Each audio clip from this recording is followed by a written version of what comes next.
आपने भी बच्चों इन छुट्टियों में कई जगहों का सफर किया होगा, है ना? अपने सफर के इस अनुभव को अपने दोस्तों के साथ साझा करो और बताओ कि आप जब बाहर गए तो क्या-क्या नई चीजों की जानकारी हासिल करी। हमारी आज की कहानी, जिसको मैंने चंपक से लिया है, इसमें भी हम सना के सफर के बारे में जानेंगे। तो चलिए बच्चों, शुरू करते हैं आज की कहानी। हम भी सना के साथ चलते हैं और पता करते हैं कि वह कौन से सफर की बात कर रही है। सबसे पहले तो जानते हैं सना है कौन। राहुल के घर के आंगन में खड़े आम के पेड़ पर सना मकड़ी ने अपना ठिकाना बना रखा था। किसकी बात हो रही है? सना मकड़ी की। वह कीड़ों को पकड़ने के लिए जाल बुनती थी और आराम से रहती थी। तो आपने भी बच्चों अपने घर में मकड़ी का जाला किसी कोने में जरूर देखा होगा, या फिर ऐसे किसी पुराने घर में देखा होगा जहां कम लोग आते जाते रहते हैं, या फिर कहीं घूमने गए हो तो किसी पुराने खंडरों में मकड़ी का जाला देखा होगा। वह अपना जाला क्यों बुनती है? कीड़े मकोड़ों को पकड़ने के लिए, और उसी जाले में वह खुद भी रहती है। बेला तितली अक्सर यहाँ फूलों का रस पीने के लिए आती है। बेला कौन है? तितली। और सना उससे बातें करती। उन दोनों में अच्छी दोस्ती हो गई थी। बेला उसे आसपास की खबरें सुनाती थी, क्योंकि तितली तो एक जगह से दूसरी जगह उड़ती रहती है, तो वह आसपास की खबर कौन लेकर आती? बेला तितली। एक दिन वह बोली, सना, तुम कभी यहाँ से बाहर गई हो?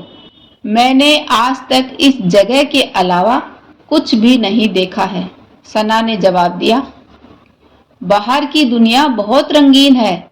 मैं अक्सर खाने की तलाश में इधर उधर उड़ती फिरती हूँ। तुम्हें भी उसे देखना चाहिए। नहीं नहीं, मुझे डर लग रहा है।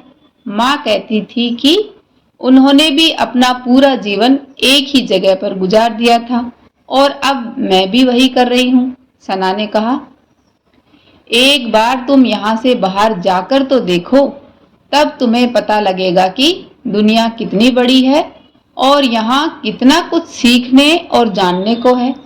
बाकी तुम्हारी मर्जी। मैं तुम्हें लेकर जा नहीं सकती, वरना मैं आसपास की जगह घुमा देती। बेला फुसफुसाई। वे दोनों कुछ देर तक बातें करती रहीं। उसके बाद वे भोजन की तलाश में वहां से उड़ गई। उसकी कही बातें अभी तक सना के दिमाग में घूम रही थी। कभी उसका मन करता कि वह भी इस आम के पेड़ से दूर जाकर बाहर घूमे, लेकिन कभी हिम्मत ही नहीं कर पाई।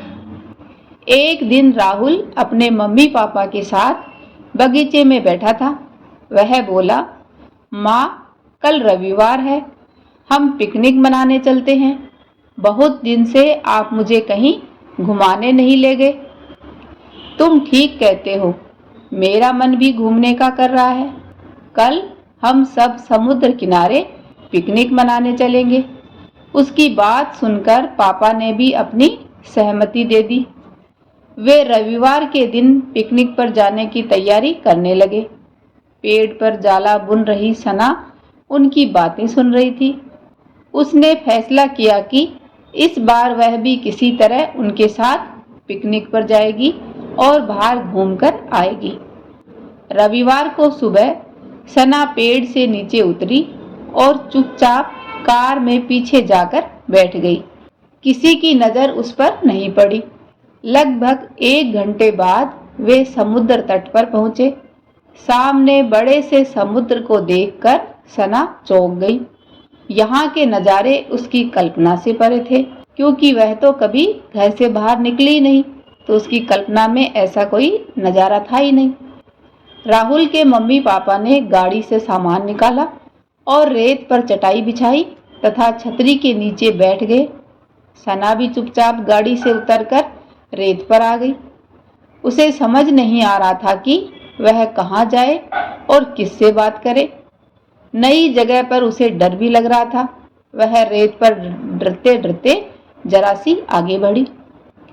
तभी सना को खुद से बड़ी मकड़ी दिखाई दी। वह उसे देख डर के मारे पीछे हट गई। लगता है पहली बार तुम घर से बाहर निकली हो, बड़ी दिखने वाली मकड़ी हंसी। तुम्हें कैसे पता चला? सना ने पूछा। तुम्हारे हाव भाव देखकर मैंने अंदाजा लगा लिया कि इससे पहले तुम कभी अपने ठिकाने से बाहर नहीं आई हो। डरो मत, मेरा नाम रिंकी है और मेरा नाम सना है। मैं यहीं रहती हूँ, रिंकी ने आगे कहा। तुमने शिकार पकड़ने के लिए अपना जाला कहाँ बनाया है? सना ने पूछा, क्योंकि सना तो ऐसा ही करती है, इसलिए उसे लगा कि रिंकी भी ऐसा ही करती होगी। सच कहूँ तो मुझे जाला बनाना आता ही नहीं है। मैंने कभी जाला नहीं बनाया और न ही मेरी माँ ने बनाया है। हम रेत में ही रहते हैं और यहीं रहकर शिकार पकड़ते हैं, बड़ी वाली मकड़ी ने बताया। कहीं तुम मेरे साथ मजाक तो नहीं कर रही हो? सना ने कहा। मैं तुम्हें सच बता रही हूँ, हमारी प्रजाति की मकड़ियाँ जाला नहीं बुनती हैं। मुझे तुम्हारी बात पर अभी भी यकीन नहीं हो रहा है, सना ने कहा। तुम थोड़ी देर यहाँ रुको, मैं दिखाती हूँ कि हम कैसे शिकार पकड़ते हैं। रिंकी ने अपने हाथ पैरों से रेत में एक छोटा सा गड्ढा बनाया और फिर खुद को रेत की हल्की परत से ढक लिया। सना उसे चुपचाप देख रही थी। तभी उधर से एक छोटा कीड़ा गुजरा। रिंकी की उपस्थिति से अनजान जैसे ही वह उसके पास पहुंचा, रिंकी ने रेत से निकलकर झट से उसे पकड़ लिया। सना की आंखें आश्चर्य से फैली हुई थी। रिंकी ने कीड़े को पकड़कर मुंह में डाल दिया। तुमने हमारे शिकार पकड़ने का तरीका देख लिया होगा, हमें जाले की जरूरत नहीं है, बड़ी मकड़ी ने उसे सना को समझाया। इसी तरह हम रेत के नीचे छिप जाते हैं और अपना शिकार पकड़कर थोड़ी देर आराम करते हैं। हम शिकार पकड़ने के लिए जाला बुनते हैं। कई बार जब जाला टूट जाता है तब हमें नया जाला बुनना पड़ता है। इस काम में बहुत मेहनत लगती है, लेकिन गुजारा हो जाता है। ये बात किसने बताई? सना ने। मुझे तुम्हें यहाँ देखकर बड़ा आश्चर्य हो रहा है। तुम इतनी दूर कैसे चली आई? रिंकी ने पूछा। बहुत दिन से मेरा घूमने का मन कर रहा था, किसी तरह हिम्मत करके यहाँ आई हूँ। इतना कहकर उसने रिंकी को बेला से हुई पूरी बात बता दी। तुम बहुत बहादुर हो सना, जो समुद्र देखने आई हो। तुम्हारी प्रजाति की मकड़ी इसके बारे में कभी सोच भी नहीं सकती। मेरी सहेली बेला ने मुझे वन के बारे में बताया था, तभी से मेरा मन बाहर घूमने का कर रहा था। अच्छा, चलती हूँ। कहीं राहुल और उसका परिवार यहाँ से चले गए तो मैं यहीं छूट जाऊंगी। पिकनिक मनाने के लिए जो लोग यहाँ आते हैं वे घंटों रेत में मौज मस्ती करते हैं। तुम डरो मत। तुम्हारी बाहर की दुनिया देखने की इच्छा आज पूरी हो गई। तुम्हें भूख लगी होगी। लगी तो है, लेकिन मैं तुम्हारी तरह खाना नहीं खा सकती। जब वापस जाऊंगी मैं तब खाना खाऊंगी। मेरे जाले में जरूर कुछ कीड़े मकोड़े फंसे होंगे, उन्हें खाकर मैं अपना गुजारा कर लूंगी। तुमसे मिलकर अच्छा लगा रिंकी। यह कहकर सना ने रिंकी को विदा किया और तेजी से कार के पास चल दी। उसने राहत की सांस ली। तो यहाँ पर बच्चों, जैसे सना एक मकड़ी है, वैसे रिंकी कौन है उसका नाम आप मुझे कमेंट बॉक्स में लिखकर बताना। वह पहले की तरह छिपकर कार में बैठ गई। वहां से उसने सैलानियों और समुद्र के आसपास उड़ने वाले पक्षियों को देखा। घर से बाहर निकलकर उसे अच्छा लगा था, लेकिन उसका डर कई गुना बढ़ गया था। उसे लगा कि वह आम के पेड़ पर ही सुरक्षित है। उसे हैरानी हुई कि रिंकी असुरक्षा के बीच भी कितने आराम से अपना शिकार पकड़ लेती है। राहुल और उसके मम्मी पापा जल्दी ही पिकनिक मनाकर घर लौटे। सना भी गाड़ी से उतरी और अपने जाले की ओर बढ़ गई। उसका अनुमान सही था, उसमें कुछ कीड़े मकोड़े फंसे हुए थे। उसने जल्दी से उन्हें खाया और अपनी भूख मिटाई, लेकिन वह सो नहीं पा रही थी।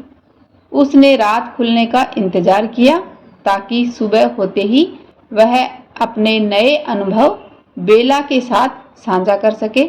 तो बताओ बच्चों, ये बात आप मुझे कमेंट बॉक्स में लिखकर बताना। सना की दोस्त बेला कौन है ये, जिसको वह अपने सारे नए अनुभव बताने वाली है? उसका नाम आप मुझे कमेंट बॉक्स में लिखकर बताना। और इसी तरह बच्चों, आप भी अगर कहीं बाहर घूमने जाते हो तो अपने सारे अनुभव अपने दोस्तों के साथ जरूर साझा करना। ऐसी ही और मज़ेदार कहानियाँ सुनने के लिए आप मेरा चैनल सब्सक्राइब, लाइक और अपने दोस्तों के साथ शेयर करना ना भूलें। धन्यवाद।